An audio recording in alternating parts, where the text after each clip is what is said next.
Welcome students, कैसे हैं आप सभी लोग। आपका अपने चैनल क्विक स्मार्ट टिप्स में बहुत बहुत स्वागत है। जैसा कि हम सीटेट साइंस की तैयारी कर रहे हैं और लास्ट में अब हमारे प्रैक्टिस सेट चल रहे हैं, जिसमें आज हमारा 17th प्रैक्टिस सेट रहने वाला है और जिसमें हम फिर से एनसीईआरटी के बेस्ड 15 बहुत इंपॉर्टेंट क्वेश्चन देखेंगे जो आपके लिए बहुत ज़्यादा इंपॉर्टेंट रहने वाले हैं आने वाले सीटेट में। बार बार मैं यही बोलती हूँ कि प्रैक्टिस सेट ज़रूर देखें, ये बहुत ज़्यादा इंपॉर्टेंट है आपके सीटेट के लिए। और अभी तक अगर आपने टॉपिक प्रीवियस ईयर क्वेश्चन नहीं देखे हैं, सीटेट साइंस के, पेडागोजी के हों चाहे कंटेंट के हों, तो वो भी आप देखें। डिस्क्रिप्शन बॉक्स में सभी प्लेलिस्ट के लिंक हैं, तो आप उनको भी ज़रूर देखें अगर आप चाहते हैं कि सीटेट साइंस में आप 30 आउट ऑफ 30 स्कोर करें। तो आइए शुरू करते हैं आज की क्लास और देखते हैं प्रैक्टिस सेट का पहला question. The branchy part of a tree above the stem is known as. तने के ऊपर एक वृक्ष के शाखा वाले भाग को कहा जाता है क्या। सीधा सा आंसर होगा यहाँ पर ऑप्शन नंबर ए, क्राउन, मुकुट। तो याद रखिए, जो वृक्ष होता है उसके जो ऊपरी ब्रांच होती हैं और साथ में जो पत्तियाँ होती हैं, लीव्स होती हैं, वो मिलकर क्या कहलाती हैं, वो क्राउन कहलाती हैं, मुकुट कहलाती हैं। और कैनोपी भी आप ध्यान रखेंगे, कैनोपी क्या होता है, जिसे हम छत्र बोलते हैं या चंदवा बोलते हैं। जैसे देखिए, एक पेड़ की ऊपर वाली ब्रांचेज हैं, उनकी पत्तियां हैं, ऐसे ही दूसरे पेड़ की ऊपर वाली ब्रांचेज हैं और पत्तियां हैं। ऐसे बहुत सारे पेड़ मिलके ना ऊपर एक छत्र बना लेते हैं जो सूर्य के प्रकाश को आने नहीं देते।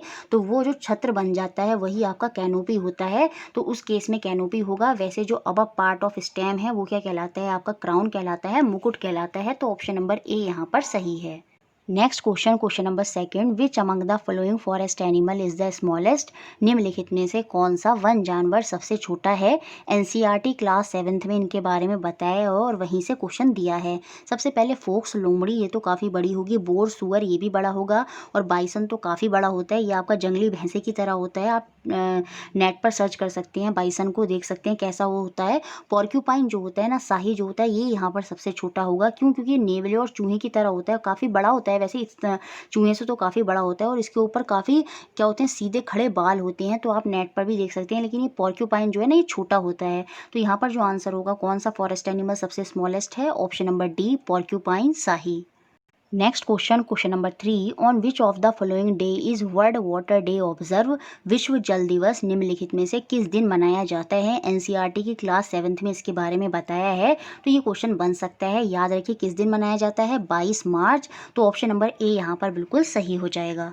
Next question, question number 4, the amount of water recommended by the United Nation for drinking, washing, cooking and maintaining proper hygiene per person per day is minimum of. संयुक्त राष्ट्र द्वारा प्रति व्यक्ति प्रतिदिन पीने, धोने, खाने पकाने और उचित स्वास्थ्य बनाए रखने के लिए अनुशासित पानी की मात्रा न्यूनतम कितनी बताई है, कि एक व्यक्ति को पर डे में कितना पानी यूज़ करना चाहिए। तो यहाँ पर सीधा सा आंसर होगा आपका ऑप्शन नंबर डी, 50 लीटर। तो ये याद रखिए, इंपॉर्टेंट क्वेश्चन है, एनसीईआरटी में है। तो आपको ध्यान रखना है कितना मिनिमम वाटर यूज़ करने के लिए बताया है, 50 litre. Next question, question number 5, which of the following can be use to form a real image. निम्नलिखित में से किसका उपयोग वास्तविक छवि बनाने के लिए किया जा सकता है। देखिए, ये क्वेश्चन और इसके बाद जितने भी क्वेश्चन है ना, वो मैंने आपको मिरर और लेंस से दिए हैं ताकि ये टॉपिक एक बार और क्लियर हो जाए। दो तरह के मिरर होते हैं, हमने पढ़ा था। कॉनकेव होता है और आपका कॉन्वेक्स होता है, जिसे हम हिंदी में अवतल दर्पण और उत्तल दर्पण बोलते हैं। अब जो बात आपको याद रखनी है वो ये है, जो काम कॉनकेव मिरर करता है, सेम ऐसा ही काम आपका कॉन्वेक्स लेंस करता है। याद रखिए, विपरीत। कॉनकेव मिरर होगा तो सेम वही प्रॉपर्टी किसके अंदर होंगी, आपकी कॉन्वेक्स लेंस के अंदर होंगी, उत्तल लेंस के अंदर होंगी। अब देखिए, जो प्रॉपर्टी आपका कॉन्वेक्स मिरर शो करेगा वही प्रॉपर्टी आपका कॉनकेव लेंस शो करेगा। अगर उत्तल दर्पण है तो आपका अवतल लेंस हो जाएगा। तो याद रखिए, इनकी प्रॉपर्टी इसी तरह से सेम होती हैं। अब अगर मैं बात करूं कि कॉनकेव मिरर की प्रॉपर्टी क्या होती है, कॉनकेव मिरर बड़ा ही शानदार होता है क्योंकि इसमें दोनों तरह की इमेज होती हैं। देखिए, ये आपकी कोई इमेज है, जब मिरर को आप बहुत दूर लेकर जाते हैं तो उसमें जो इमेज बनेगी, जो प्रतिबिंब बनेगा, वो छोटा बनता है। जब हम दूर जाते हैं तो प्रतिबिंब छोटा बनता है और वस्तु से उल्टा बनता है। अगर वस्तु सीधी है तो वो उल्टा हो जाएगी। तो याद रखिए, प्रतिबिंब छोटा बनेगा, उल्टा बनेगा और जो इमेज मिलेगी ना उसको आप किसी पेपर पर, दीवार पर प्राप्त कर सकेंगे तो वो वास्तविक होगी, रियल होगी। लेकिन जितना ही हम इमेज के पास आते हैं, वस्तु के पास आएंगे ना, तो ये जो मिरर है ना अलग प्रॉपर्टी शो करने लगता है। इस बार जो इमेज होगी ना वो छोटी की जगह बड़ी बनने लगेगी, और जो हमारी उल्टी इमेज बन रही थी वो अब सीधी बन जाएगी। और जो इमेज हमें किसी पेपर पर या किसी दीवार पर प्राप्त हो रही थी, वास्तविक इमेज थी, वो अब हमारी वर्चुअल हो जाएगी, आभासी हो जाएगी। तो जो कॉनकेव मिरर होता है वो दोनों प्रॉपर्टी शो करता है। जब हम दूर जाते हैं तो इमेज छोटी भी होती है, और जब हम पास आते हैं तो इमेज बड़ी हो जाती है। जब हम दूर होते हैं तो प्रतिबिंब हमारा उल्टा बनता है, और जब हम पास होते हैं तो प्रतिबिंब हमारा सीधा बनता है। जब हम दूर होते हैं तो इमेज हमारी रियल होती है, वास्तविक होती है, लेकिन जब हम पास होते हैं तो इमेज हमारी वर्चुअल होती है, आभासी होती है। तो सेम ऐसा ही काम आपका कॉन्वेक्स लेंस भी करता है, ये वाली बात आपको याद रखनी है। और जो काम आपका कॉन्वेक्स मिरर करेगा, सेम वही काम आपका कॉनकेव लेंस भी करेगा। इसमें जो इमेज होती है वो हमेशा वास्तविक नहीं बनती, वो हमेशा आभासी बनेगी, वर्चुअल बनेगी। तो कॉन्वेक्स मिरर में हमेशा आपकी जो इमेज होती है वो आभासी होती है। सेम ऐसे ही कॉनकेव लेंस में भी जो इमेज होगी वो हमेशा आभासी होगी। इमेज यहाँ पर छोटी बनती है, याद रखिए कैसी बनती है, छोटी बनती है, और वस्तु के साइज जितनी ही बनती है, इरेक्ट बनती है, मतलब उल्टी नहीं होती, सेम वैसे ही रहती है, लेकिन छोटी इमेज बनती है। और जो प्रतिबिंब होता है वो आपका आभासी होता है। तो ये सारी बात क्लियर हुई। अब इसने पूछा था कहाँ पर आपकी वास्तविक छवि बनेगी। तो देखिए कॉन्वेक्स मिरर में तो ऐसा होगा नहीं, मैंने बताया प्रतिबिंब छोटा होता है और आभासी होता है। प्लेन मिरर में भी जो इमेज बनती है, समतल दर्पण में जो इमेज बनती है, जो जिस दर्पण में हम अपना फेस देखते हैं उसकी इमेज कहीं प्रतिबिंब के पीछे होती है, तो वो भी आभासी होती है, रियल नहीं होती। तो ये भी नहीं होगा। तो यहाँ पर जो सीधा सा आंसर होगा वो आपका ऑप्शन नंबर ए ही होगा, कॉनकेव मिरर, अवतल दर्पण। और अगर यहाँ पर उत्तल लेंस होता, कॉन्वेक्स लेंस होता, तो तब भी सही हो जाता। इन दोनों के केस में हमें रियल इमेज प्राप्त होती है, वास्तविक छवि मिलती है। बाकी कॉन्वेक्स और कॉनकेव, चाहे लेंस हो या मिरर हो, दोनों में जो इमेज होती है वो हमेशा आभासी होती है, याद रखिए वो रियल नहीं होती। सेम ऐसी प्लेन मिरर जो समतल दर्पण होता है उसमें भी जो इमेज है वो आपकी वर्चुअल होती है। अब देखिए आप नोट्स में और अच्छे से पढ़ सकते हैं, यहाँ पर मैंने फिर भी अच्छे से एक्सप्लेन किया है। तो आंसर यहाँ पर खाली ऑप्शन नंबर ए हो जाएगा, concave mirror. Next question number 6, और ये काफ़ी इंपॉर्टेंट न्यूमेरिक है। If an object is place at a distance of 0.5 metre in front of a plane mirror, the distance between the object and the image formed by the mirror will be. अगर किसी वस्तु को, यहाँ पर कोई वस्तु है, समतल दर्पण है या आपका प्लेन मिरर है, इसके सामने 0.5 मीटर पर कोई वस्तु है जो रखी हुई है, तो हमें बताना है जो इसके दर्पण में जो इसका प्रतिबिंब बनेगा, जो इसकी इमेज बनेगी, वो कितनी दूरी पर बनेगी। तो ये हमने काफ़ी बार पढ़ा है, जो समतल दर्पण होता है, प्लेन मिरर होता है, उसमें इमेज पीछे भी उतनी ही दूरी पर बनती है जितनी दूरी पर ऑब्जेक्ट होता है। तो जो आपकी इमेज बनेगी, जो आपका प्रतिबिंब बनेगा, वो पीछे 0.5 मीटर पर ही बनेगा। और इसने क्वेश्चन में पूछा है क्या दूरी बतानी है ऑब्जेक्ट की, इस ऑब्जेक्ट की, और जो हमारा प्रतिबिंब पीछे 0.5 मीटर में बना है, उन दोनों के बीच की दूरी कितनी हो जाएगी, डिस्टेंस कितना हो जाएगा। तो 0.5 प्लस 0.5, तो ये आपका डिस्टेंस हो जाएगा option number B, 1 metre. Next question number 7, a rainbow can be seen in the sky. आसमान में इंद्रधनुष देखा जा सकता है कब, जब सूर्य हमारे पीछे होता है। जब सन हमारे पीछे होगा उस समय आप इंद्रधनुष देख सकते हैं, क्योंकि जब सन की रेज आपके पीछे से आती हैं और बूंदों से टकराती हैं तो वो आपका इंद्रधनुष बनता है। तो यहाँ पर जो आंसर होगा वो आपका ऑप्शन नंबर बी होगा, whence the sun is behind you, जब सूर्य आपके पीछे होता है। तो ऑप्शन नंबर बी सही है। Next question number 8, an image formed by a lens is erect, such an image could be formed bye A. Lens द्वारा बनाई गई एक छवि सीधी है, इस तरह की छवि बनाई जा सकती है कौन से लेंस से, ये हमें बताना है। अब देखिए मैंने आपको बताया था जो कॉन्वेक्स मिरर होता है, मैं किसकी बात कर रही हूँ, मिरर की, दर्पण की, उसमें जो इमेज बनती है वो हमेशा इरेक्ट होती है, सीधी होती है, और वो आभासी होती है, और वो इमेज से छोटी होती है। तो सेम ऐसा ही काम आपका कौन करता है, कॉनकेव लेंस करेगा। कौन करेगा? याद रखिए कॉनकेव लेंस भी यही प्रॉपर्टी शो करता है। उसमें जो इमेज बनती है वो इरेक्ट बनती है, सीधी बनती है, और साथ में जो इमेज होगी ना वो छोटी बनेगी और कैसी होगी? आपकी आभासी होगी। तो यहाँ पर आंसर कॉन्वेक्स मिरर भी हो सकता था, उसमें भी इमेज जो होती है वो इरेक्ट बनती है। याद रखिए जब हम ऑब्जेक्ट के बहुत ज़्यादा पास चले जाते हैं, लेकिन वो बड़ी बनती है। तो यहाँ पर बोला है स्मॉलर, तो इसलिए ये ऑप्शन हो गया बाहर। अब कॉनकेव बारे में सेम साइज़ की तो इमेज बनती नहीं है। इमेज कैसी बनती है? आपकी स्मॉलर बनती है, और उस केस में आपकी जो इमेज होती है वो इरेक्ट होती है। तो ऑप्शन नंबर बी यहाँ पर सही होगा। अवतल लेंस, बशर्ते क्या है कि जो छवि होगी ना वो वस्तु से कैसी होगी? छोटी होगी। तो जो आपका कॉनकेव लेंस होता है और कॉन्वेक्स मिरर होता है, इन दोनों में ही जो इमेज होती है वो सीधी बनती है हमेशा, और कैसी बनती है? वस्तु से छोटी होती है। Image is smaller than the object.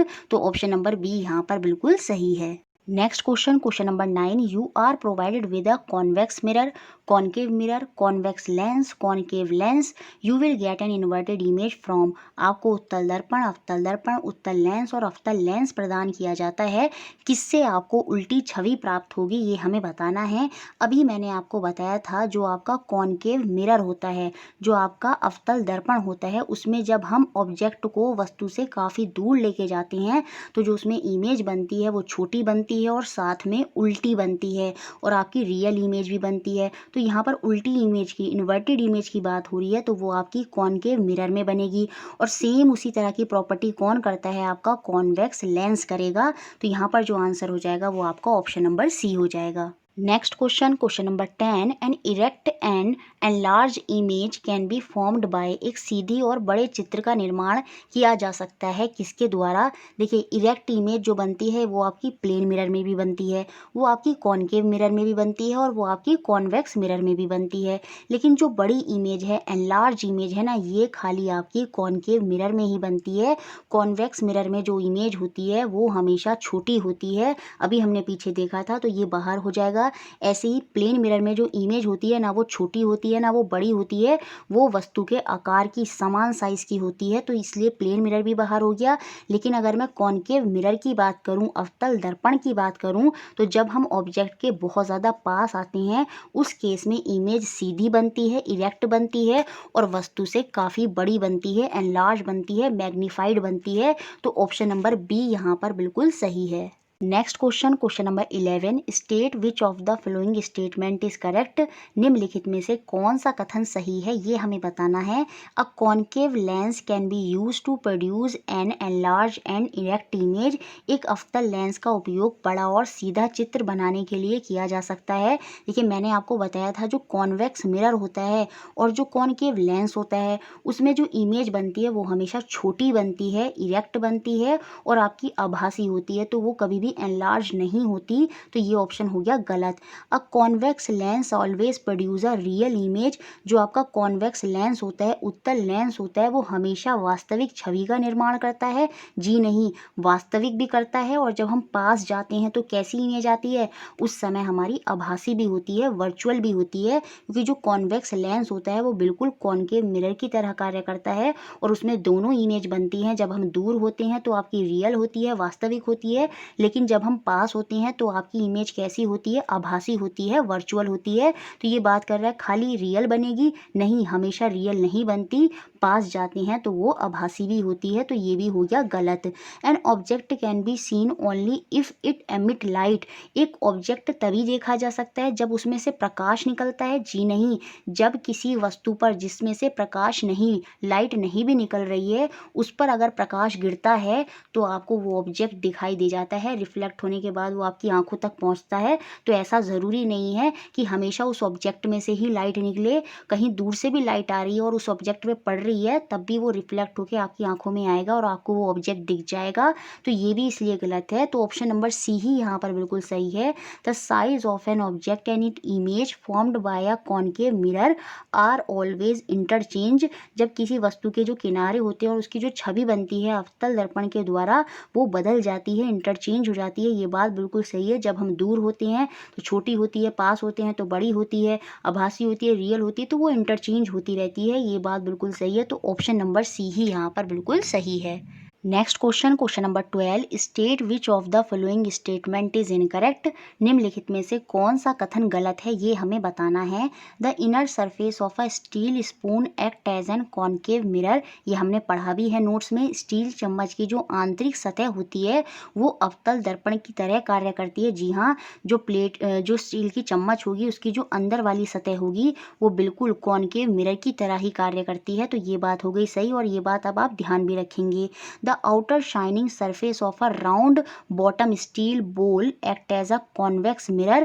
एक गोल तल वाले स्टील के कटोरी की जो बाहरी चमकदार सतह होती है वो उत्तल दर्पण के रूप में कार्य करती है। जी हाँ, ये बात भी बिल्कुल सही है। याद रखिए, अगर स्टील की बात हो रही है तो स्टील की अगर कोई राउंड चीज़ है, उस राउंड चीज़ की जो इनर सरफेस होता है वो तो आपका कॉनकेव मिरर की तरह, अवतल दर्पण की तरह कार्य करता है। और जो बाहर का सरफेस होता है, इसमें जो बाहर का सरफेस होता है वो आपका उत्तल दर्पण, कॉन्वेक्स मिरर की तरह कार्य करता है। ये दोनों बात आपको याद रखनी है। तो ए और बी दोनों यहाँ पर सही हैं। और क्वेश्चन में पूछ रहा है गलत कौन सा है। The outer surface of flat steel plate. अब प्लेट कैसी है, बिल्कुल फ्लैट है, तो वो कॉनकेव मिरर की तरह कार्य नहीं करेगी, वो कार्य करेगी किसकी तरह, प्लेन मिरर की तरह। तो यही यहाँ पर गलत है, वो समतल दर्पण की तरह कार्य करेगी। अगर वो गोल होती तब वो अवतल दर्पण की तरह, वो आपके कॉनकेव मिरर की तरह कार्य करती। तो ऑप्शन नंबर सी ही यहाँ पर गलत है। बाकी डी देख लेते हैं। The inner surface of the reflector of a torch act as a concave mirror. जी हाँ, ये बिल्कुल सही है। टॉर्च के परावर्तन की जो आंतरिक सतह होती है, टॉर्च भी राउंड होती है और उसकी जो आंतरिक सतह होती है वो आपके अवतल दर्पण, कॉनकेव मिरर की तरह ही कार्य करती है। तो ये बात भी सही है। तो ऑप्शन नंबर सी ही यहाँ पर गलत है। अगर प्लेन मिरर होता तब वो सही हो जाता। तो ऑप्शन नंबर सी हो गया गलत। नेक्स्ट क्वेश्चन नंबर 13, जो कि आपका पेडागोजी से है। The technique of role play is considered to be an effective strategy in teaching of science because. विज्ञान शिक्षण में रोल प्ले की तकनीक को एक प्रभावी नीति मानने का कारण यह है कि it ensure better understanding of one's role in real life. यह वास्तविक जीवन में किसी की भूमिका को अच्छे प्रकार से समझना सुनिश्चित करती है। तो ये तो किसी और सब्जेक्ट से भी हो सकता है। साइंस में मेन पर्पस क्या है, जो हम रोल प्ले कराते हैं, नाटक वगैरह कराते हैं बच्चों से, उसके पीछे मुख्य कारण ये होता है कि बच्चे एक्टिवली पार्टिसिपेट करें। It ensure active participation of student in the process of learning. क्योंकि विज्ञान में क्या है, सब कुछ करके सीखने पर ही होता है। और जो बच्चे ये चीज़ें नहीं कर पाते तो उनसे रोल प्ले कराए जाते हैं, नाटक वगैरह कराए जाते हैं, ताकि वो अपने आप को खुलकर प्रदर्शित कर सकें और जो चीज़ उनके अंदर छुपी रह गई है वो बाहर आ जाएं, और ताकि वो खोजी बने और ज़्यादा इंटरेक्ट करें, एक्टिव रूप से हर चीज़ में पार्टिसिपेट करें। तो ऑप्शन नंबर बी ही यहाँ पर सही होगा। It ensure active participation of student in the process of learning. यह अधिगम प्रक्रिया में छात्र की सक्रिय भागीदारी को सुनिश्चित करती है। तो ऑप्शन नंबर बी ही यहाँ पर सही है। नेक्स्ट क्वेश्चन नंबर 14, और ये भी काफ़ी इंपॉर्टेंट क्वेश्चन है। The following step not in a proper sequence are generally recommended to be followed in scientific method. Which one of the following is the correct sequence of the above step to be followed for this purpose. वैज्ञानिक विधि के लिए सामान्यतः निम्नलिखित चरणों का पालन करना चाहिए, जो कि यहाँ पर सही क्रम में नहीं है। तो कौन से क्रम सही बनेंगे ये हमें यहाँ पर बताना है। देखिए, सबसे पहले क्या होता है, समस्या की पहचान होती है कि समस्या है क्या।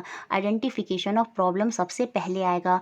उसके बाद क्या होता है, हम परिकल्पना करते हैं, सोचते हैं, फॉर्मेशन ऑफ हाइपोथेसिस, कि इस समस्या का सॉल्यूशन क्या हो सकता है। अच्छा, हम इसको ऐसे कर सकते हैं, वैसे करते हैं। तो सबसे पहले समस्या की पहचान होगी, फिर हम परिकल्पना बनाएंगे, और जो हमने परिकल्पना, जो हाइपोथेसिस हमने बनाया है, उससे रिलेटेड फिर हम क्या करते हैं, आंकड़ों को एकत्रित करते हैं, कलेक्शन ऑफ डेटा करते हैं, और जो डेटा हम कलेक्ट कर कर लाएंगे उनका फिर हम टेस्ट करेंगे। वो परिकल्पना से जो डेटा हमने कलेक्ट करा, उस परिकल्पना का फिर हम परीक्षण करेंगे, टेस्ट करेंगे, और उसके बाद हमें जो होगा, हमारा कॉन्क्लूजन, जो निष्कर्ष है, वो हमें मिल जाएगा। तो यहाँ पर आंसर सही सीक्वेंस का क्या होगा, पहले सी आएगा, पहले सी हो गया, उसके बाद आपका फॉर्मेशन ऑफ हाइपोथेसिस, परिकल्पना बनाएंगे, फिर बी आ जाएगा, उसके बाद डेटा को कलेक्ट करेंगे, डी हो जाएगा, फिर उस डेटा को जो कलेक्ट करा है हमने परिकल्पना से, उसको हम टेस्ट करेंगे, फिर ए आ जाएगा, और सबसे लास्ट में हमें हमारा निष्कर्ष मिलेगा, उसको हम निकालेंगे, तो ई हमारा सबसे लास्ट में हो जाएगा। तो ऑप्शन नंबर सेकंड जो है वो सही सीक्वेंस है। Next question number 15, which one of the following approach adopted by a science teacher reflect scientific temper on her part. विज्ञान शिक्षिका द्वारा अपनाए नीचे दिए गए उपागमों से कौन सा उपागम उस शिक्षिका की वैज्ञानिक मनस्थिति को दर्शाता है, ये हमें बताना है। Maintaining perfect discipline in the class, और जब साइंस की क्लास है तो वहाँ तो बच्चे क्वेश्चन पूछेंगे, आंसर करेंगे, तभी तो वो क्या करेंगे, खोजी बनेंगे, तो डिसिप्लिन तो हो ही नहीं सकता, तो ये तो हो गया बाहर। Covering the prescribed syllabus as quickly as possible, खाली पाठ्यचर्या को कंप्लीट कराना होगा, ये टीचर का टास्क होगा? जी नहीं, ये तो आप किसी भी साइंस क्या किसी भी तरह से अगर कहीं भी क्वेश्चन में ये ऑप्शन होता है तो ये बिल्कुल सही नहीं होगा। Encouraging student to ask question in the classroom, जी हाँ, छात्रों को प्रोत्साहित करेंगे कि वो कक्षा में प्रश्न पूछें, ये बिल्कुल सही होगा। तभी तो क्या होगा, वो खोजी बनेंगे। जब उनसे कहा जाएगा इस चीज़ का उत्तर दो तो वो परिकल्पना करेंगे, हाइपोथेसिस करेंगे, अच्छा ये ऐसे भी हो सकता है, वैसे भी हो सकता है। और साइंस में जो ये क्वेश्चन होते हैं ना ओपन एंडेड, जिसमें होता है कि ये ऐसे होगा, ये वैसे होगा, अच्छा ये ऐसे हो सकता है, इस तरह वाले क्वेश्चन जो होते हैं ना ये साइंस में बहुत इंपॉर्टेंट होते हैं, क्योंकि इन्हीं से क्या होता है ना आगे चल के डिस्कवरी होती है, नई नई चीज़ों की खोज होती है, नए नए सिद्धांत बनते हैं। तो प्रश्न पूछना बहुत इंपॉर्टेंट होगा, वहीं पे बच्चा सोचेगा और कहीं ना कहीं साइंटिफिक अप्रोच, जो साइंटिफिक थिंकिंग है, वैज्ञानिक सोच है, वो बच्चे के अंदर विकसित होगी। तो ऑप्शन नंबर सी यहाँ पर बिल्कुल सही होगा। बाकी डिफ़िकल्ट क्वेश्चन पेपर हम नहीं बनाएंगे, ये कोई भी अच्छी साइंस की अप्रोच नहीं है जो साइंस टीचर इसको करे। तो ऑप्शन नंबर सी यहाँ पर बिल्कुल सही हो गया। तो इस तरह से ये हमारे 15 क्वेश्चन थे। मुझे लगता है सारे क्वेश्चन क्लियर हुए होंगे। वीडियो को लाइक करे बिना किसी को नहीं जाना है। अगर आपको अच्छी लगी है, सब्सक्राइब नहीं किया तो अभी ज़रूर करें, शेयर सब बच्चे करेंगे और इसी तरह हमारे साथ जुड़े रहें। Thank you for watching.